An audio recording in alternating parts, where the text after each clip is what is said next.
In the AFC, the team that has 3 losses has the best record. Over in the NFC, the Cardinals keep hanging on. They only have 2 losses. They have the best record.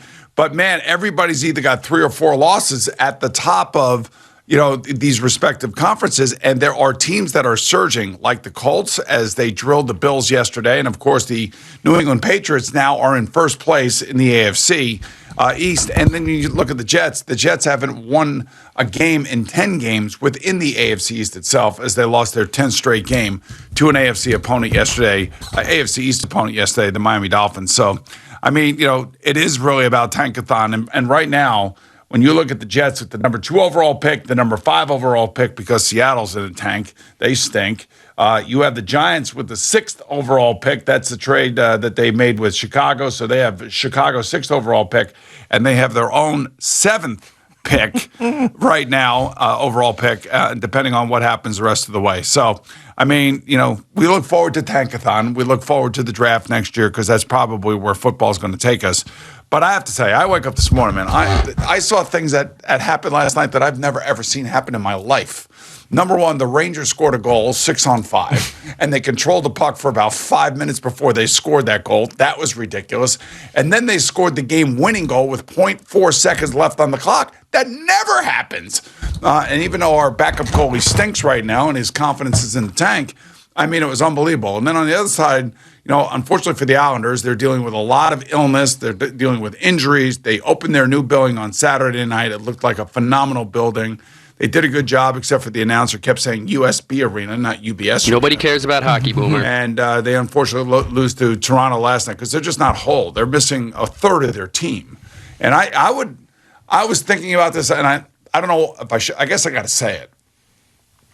I'm wondering if the Islanders are going to say, look, man, to the NHL, we're not whole as a team right now.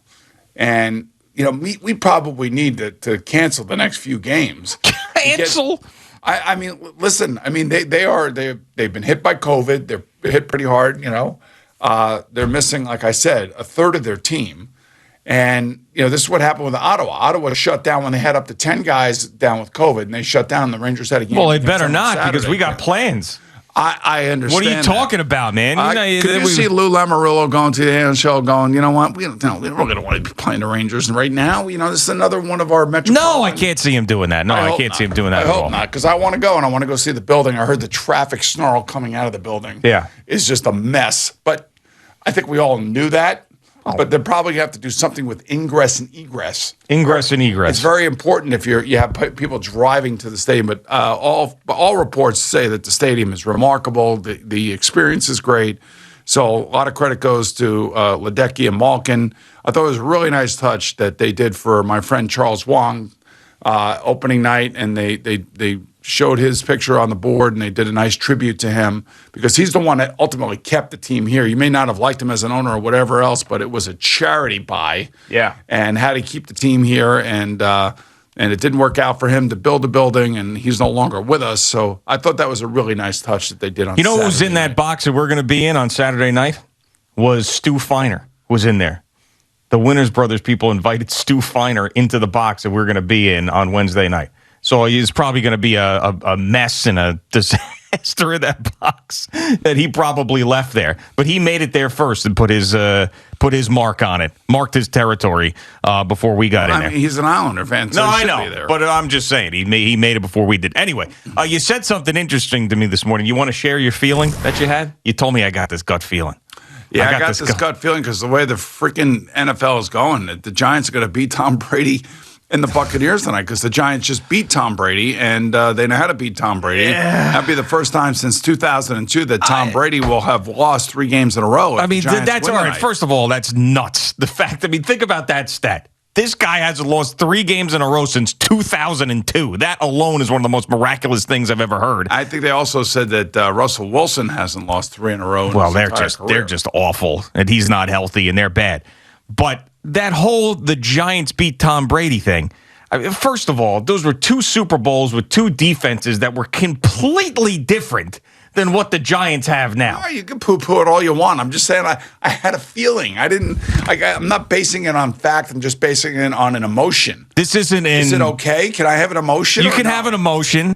I had an emotion. I mean, is it because they're getting healthy?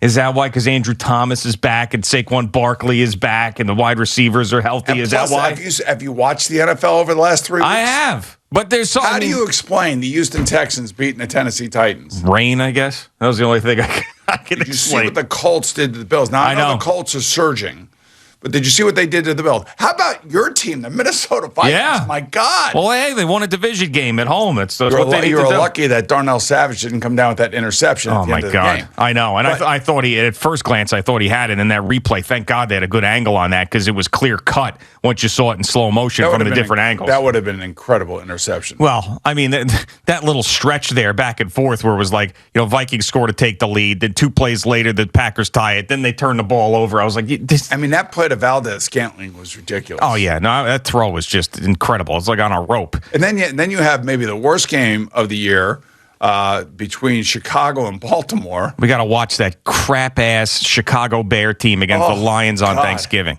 Justin Fields ain't playing, I can tell you that. Yeah, I know. So now the one exciting thing that you could have had in that football Andy game. Dalton's not exciting to you? No, of course he's not exciting. He actually played reasonably well. Yeah, but I know what he is. Some competency. Kind of like Joe Flacco gave the Jets some competency. No, I understand, but it's still, what Andy Dalton is. At least Justin Fields is exciting. He's a rookie. You could see something. But here's if you are a Jet fan, you are rooting like hell for the Detroit Lions to start winning. They're close. They're close. Yeah. I don't know if Jared Goff's going to be back or this kid Boyle. Some of these quarterbacks yesterday. I know. I'm telling you, dude, it's a war of attrition, man. Snoop Huntley. Yeah, out there. Well, Snoop Huntley, man, good for him. Did you see him after the game? They interviewed him after the game. Melanie, I forget who was out there. Melanie Collins? No, she didn't do his. Tracy Wilson did. Okay. And he was just like, man, this is great. It's my first game. It's my first start. We won. Yeah. I'm like, enjoy the hell out of it, man, because you may not see the field for a while. Right, absolutely. I mean, if Jared Goff plays, it's a little bit better on Thanksgiving, but that's a rough game. There's some rough games this year in the NFL. Well, we have Dallas and Las Vegas. Yeah, but the Raiders kind of stink now, don't they? I feel like Dallas kind of stinks now. Yeah, Dallas too, yesterday. Now, all of a sudden, New England and Kansas City's defense all of a sudden have become something. There's 2 things I have no idea, no confidence in right now in the NFL. Who the best team in the league is and who the MVP is going to be. I couldn't answer either one of those questions with confidence. Well, I could tell you Jonathan Taylor, the running back for the Colts, is going to definitely be in that mix for MVP discussion. Well, after yesterday, without a doubt. Wide open. I still think Aaron Rodgers is in the discussion. I do think that depending on what Tom Brady does tonight, he's the leader in the clubhouse right now as we speak. Is he? Yeah. I got to look on FanDuel Sportsbook because now I'm curious to see. All right, Kyler Murray's not been playing. Josh Allen has not played well the last 3 out of 4 weeks. They're not playing the Jets every week. Yeah, so it's actually Brady, Allen, Prescott, Rodgers, Stafford are your top 5. It's going to be right now. I would say that it's Brady and Rodgers. Even though Rodgers lost yesterday, it wasn't his fault. I mean, I can't even get a line here on Jonathan Taylor. There it is. I got it now. Plus 2,500. I would say he's third on the list right now. I mean, plus 2,500. Why not take a shot at it? I mean, guys like Kyler Murray hasn't played 3 games, so he's done. Yeah. No, absolutely. They may end up with the number 1 seed in the NFC, and they may end up being a team that's going to the Super Bowl if he plays. But I don't know, man. You got to play. You got to be out there and you got to play. And that's the guys that I always try to focus in on. And Aaron Rodgers lost the game because of COVID because he went to a Halloween party. Yeah, he's not. I don't think he's going to win the MVP. I don't know. He had a hell of a game yesterday. He did. He played, but he lost. And your boy Kirk Cousins. Yeah, it was nice. Touchdown to interception ratio, I think, is the best in the league. Yeah, he was great yesterday. I'll leave it at that. He was great. Your team's surging. Yeah, surging. Yeah. You want to say surging? Why can't we say surging? I don't know. It's just surging seems like they're just beating the hell out of everybody. Every game they play is close. New England is surging, I would say. Indianapolis surging. Surging a little bit, yeah, I would say. Yeah, because they think about some of the blowouts. They blew out the Jets. Yep. They blew out the Bills yesterday. Yeah. And the game in between, I kind of forget what the game in between was. Was there a game in between? Yeah, they beat Jacksonville. That's right. They beat Jacksonville. So they're surging. That's a team that's surging. I wouldn't go with the Vikings surging. I don't know. I mean, I could see the Vikings surging. Yeah, but they're still not. I guess it's as wide open a year as it's ever been in the NFL at this point. So I guess it's one of those years where you feel like if you can get in, and that's why Giants fans tonight are just desperately hoping that they can pull off this upset, and then the schedule gets a little bit easier, and then maybe they can sneak in, and all of a sudden another miracle can happen. Wouldn't be the first time in Giants history something like that went on, if you want to go down the memory road. You beat the Chargers and the Green Bay Packers back-to-back. And then you got San Francisco now this coming week. Memory lane, not memory road. Yeah, okay. Well, whatever. Memory Boulevard. Memory, yeah. The cul-de-sac memory. Memory cul-de-sac. Place. Memory place. Yeah, I know. And then they got a big game against the Niners coming up, which will be Yeah, but you've won 2 in a row against two pretty good teams. What do you want me to do? They're kind of surging. You want me to go buy that sweatshirt again? No, Wait for 6 months to get it? I think you got to have 3 wins in a row to be able to surge. Okay. Yeah, if they go into San Francisco and win, I will agree that they're surging at that point. Would you like to look at Seattle's schedule? Yes, this is important for Jets fans because we got to peg them with as many losses as possible. That's my goal, for the Jets to have the first and second overall picks in the draft. All right, so Seattle. Yeah. Next Monday night. All right. They are at Washington.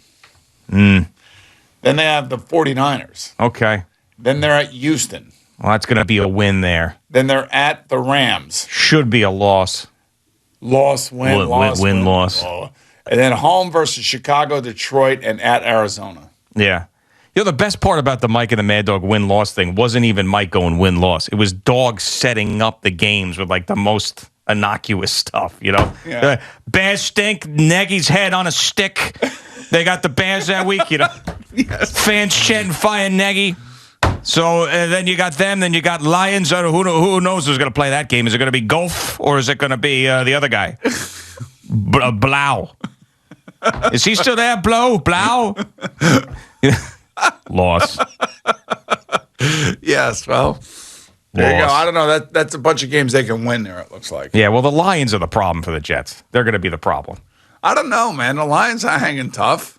Well, they better win Thanksgiving. They're hanging tough. What a line. I mean, they are. They're hanging tough. They are yesterday. What, 9-1? Yesterday, one of their offensive linemen yelled something at Jadeveon Clowney about his mom. mother. Yeah, I got a 15-yard penalty. A 50-yard penalty. That's a killer. Yeah, I know. I mean, come on. You can't bring somebody's mom into the equation. No, he earned every yard of that 15 yards with that one, without a doubt. You can't be doing that. They're hanging tough. They are. They play tough every week. I wonder if the Lions fans feel like they're hanging tough at 9-1. No, the Lions fans are sick to their stomach, like Jet fans are, like, even Giant fans for that matter over the last 5 or 7 years. I mean, it's the way it is. Yeah, it is the way it is. But you got a feeling tonight. It's rumbling in your tummy. I don't know, man. Just the way the NFL's gone and the wacky stuff that's been happening. The Giants are going to beat the Buccaneers down in Tampa, says Boomer. That's his gut feeling. He's kind of feeling it. And it's a 10.5-point spread, huh? So, yeah, it was 11, so it came down 0.5 point. But I mean, the Giants are pretty much getting everybody back. This is what I love about this, though, is no more excuses. No more people calling up about, well, Andrew Thomas is out, and, they don't have Saquon, or, this, or, that. No, stop.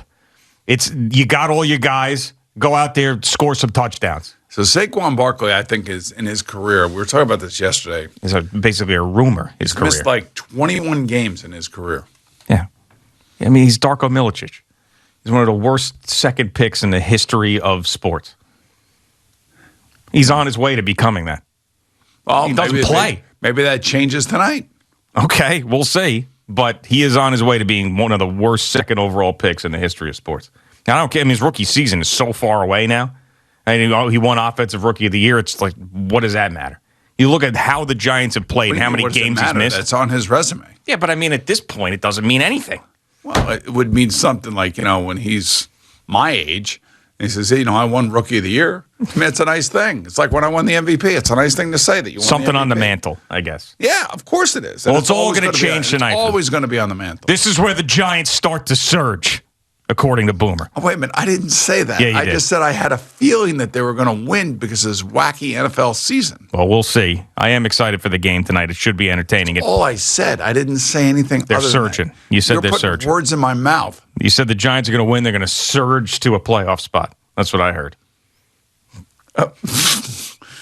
All right. I'm grasping at straws. We need something. If it does happen, well, your Knicks. You can talk about them and figure that out. Thank you for watching. Please like, comment, and subscribe. And don't forget to hit the red bell so you're notified when we have new content.